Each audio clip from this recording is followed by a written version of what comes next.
Beauties, welcome back to my channel, Blush by Malik. Today we are going to be talking about how to lay down what I call flyaways or frizz, and it's really easy, very cheap, and I've been doing it my whole life, so here we go.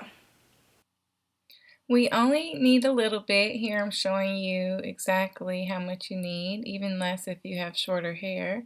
We're going to add some water and rub that together very well.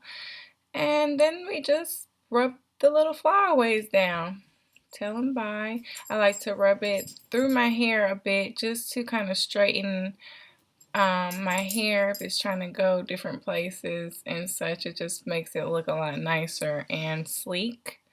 This particular bottle right now says LA Looks Extreme Sport with a hold of 10 plus alcohol-free hair gel, and it's always blue, so just look for the clear blue gel and get the sport level 10 hold. I'm sure the other ones will work too, but this is the one I've just always used my whole life, so I always get that one.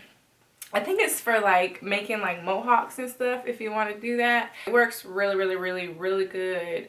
If you can reapply it throughout the day, that would be better. Like halfway through the day you might have some frizzes, but it's nothing like when you first started. Right before a photo shoot or something, you can, like, I literally have not one hair up right now. But you know, as you go through the day and mess with your hair and stuff gets loose and starts to lift again. Okay, beauties, I hope you found this helpful. Thank you so much for watching, and I'll see you next time. Mwah. Bye.